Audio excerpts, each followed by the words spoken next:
నా అనుభవము నేను ఇండియాలో లా చదువుకున్నాను. ఇక్కడ Yes. కూడా ప్రాక్టీస్ చేస్తాను.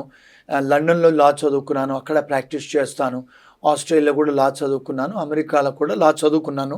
మళ్ళా పీహెచ్‌డీ ఉంది ఆర్టిఫిషియల్ ఇంటెలిజెన్స్‌లో. Mm. నేను కొన్ని కన్సల్టింగ్ కంపెనీస్ కూడా అడ్వైస్ చేస్తూ ఉంటాను.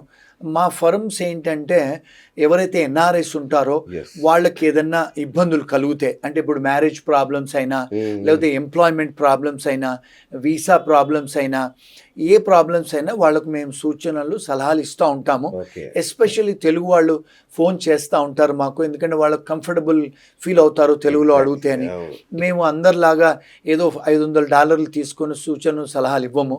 చాలాసార్లు కూడా ఫ్రీగా ఇస్తాము. ఇచ్చి వాళ్ళకి ఏదైనా కూడా ప్రాబ్లమ్స్ హెల్ప్ చేస్తాం.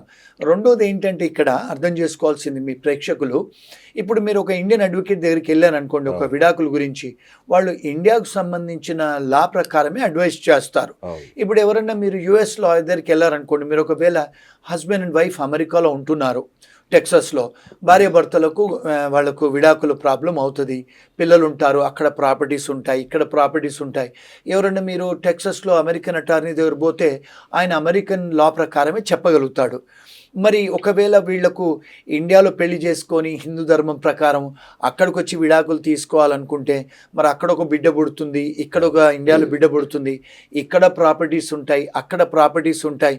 మరి ఏ కోర్టులోకి వెళ్ళాలి, ఏ న్యాయశాస్త్రం అప్లికబుల్ చేయాలి, ఇవన్నీ కూడా కాంప్లెక్స్ ఇష్యూస్ అండి. చాలా. ఇవన్నీ కూడా మేము అడ్వైస్ చేస్తాం. ఎందుకంటే నాకున్న 4-5 దేశాల్లో లా చదువుకున్నాను కనుక అడ్వైస్ చేసి హ్యాండిల్ చేయగలుగుతాం.